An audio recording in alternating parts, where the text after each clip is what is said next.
وَكَلْبُهُمْ بَاسِطٌ ذِرَاعَيْهِ بِالْوَسِيدِ، ان کا کتا غار کے دھانے پر بازوؤں کو پھیلا کے بیٹھا ہے۔ یا اللہ، قرآن تو ہدایت کی کتاب ہے،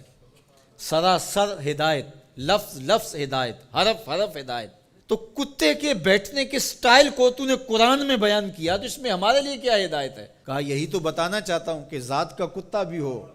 سنگ جڑ جائے ولیوں کے، اور ولیوں کے دروازے پر بیٹھ کے پہرا دینے لگ جائے، اور کسی کام آ جائے مشت خاک، تو وہ کتا اتنا قابل ذکر ہو جاتا ہے کہ اس کے بیٹھنے کے سٹائل کو رب رب ہو کے بیان کرتا ہے۔ تو کہا تم تو انسان ہو، اگر تم محمد عربی کے در کے نوکر بن جاؤ تو کیا عزتیں دوں گا تمہیں، کیا شانیں تمہیں نصیب ہوں گی۔ تو یہاں یہ دیکھا جاتا ہے کہ ان کی راہوں کے کام کون آتا ہے، ان کے راستے کا مسافر کون ہے، ان کے دین کے لیے اپنے آپ کو پیش کون کرتا ہے، ان کی خدمت اور نوکری کے لیے اپنی مشت خاک کو ان کی راہوں میں بچھاتا کون ہے۔ اور اگر ہم ساری زندگی اپنی خواہش سے گزار دیں اور ان کے دین کے لیے ہم نے کچھ نہ کیا ہو،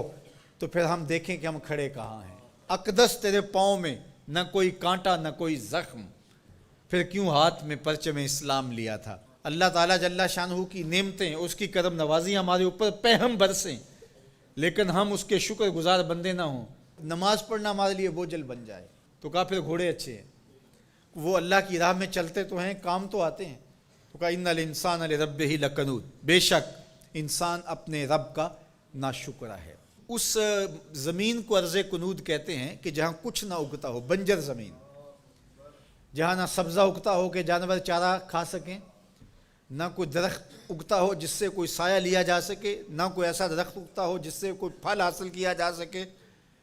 نہ شجرے سایہ دار دیتی ہو جو زمین، نہ شجرے پھلدار دیتی ہو جو زمین، نہ کسی جانور کے چارے کی ضرورت کو پیش کرتی ہو جو زمین،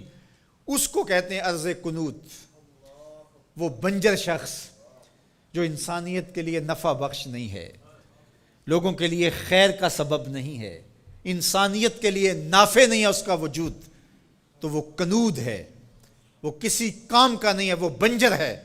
اللہ کہتا ہے اس بنجر انسان سے میرے محبوب کے غلاموں کے گھوڑے اچھے ہیں۔ اصحاب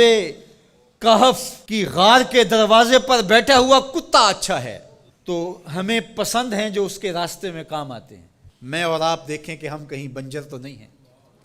ہم انسانیت کے لیے نافع ہیں، یا ہمارا وجود اس دھرتی کے لیے بوجھ ہے، ہم لوگوں کے لیے ضرر کا سبب ہے، جہاں سے گزرے لوگ تکلیف محسوس کرتے، کبھی کسی کی غیبت کی، کبھی کسی کی عزت اچھالی، کبھی کسی کی ماں بہن اور بیٹی کی آبرو پہ گلی محلے میں بیٹھ کے آوارہ لوگوں کی طرح باتیں چھیڑ دیں، کبھی ہم کسی کی تکلیف کا سبب اور ذریعہ بنیں۔ ہم یہ دیکھیں کسی کے لیے اذیت کا سبب تو نہیں ہیں، بلکہ میرے حضور نے ارشاد فرمایا ایک وصیت کرتے ہوئے کہ خیر کی چابی بن جا، شر کا تالا بن جا، تیرے وجود کی وجہ سے خیر پھوٹے، جدھر سے گزرتا جائے روشنیاں پھیلتی چلی جائیں، نور بانٹتا جائے، انسانیت کے لیے نفع بخش ہو تیرا وجود، نہ یہ کہ تیرا وجود لوگوں کے لیے اذیت کا ذریعہ ہو، حتیٰ کہ تیرے لیے کسی کی زبان سے خیر کے کلمے نہ نکلیں۔ ایسے لوگ کتنے ہیں کہ جب وہ مر بھی جاتے ہیں تو ان کے لیے لفظ ڈھونڈنے پڑتے ہیں، تو بعض لوگ لفظ ڈھونڈ ڈھونڈ کے کہتے ہیں اچھا ساڑھے نال تے چنگائی سی،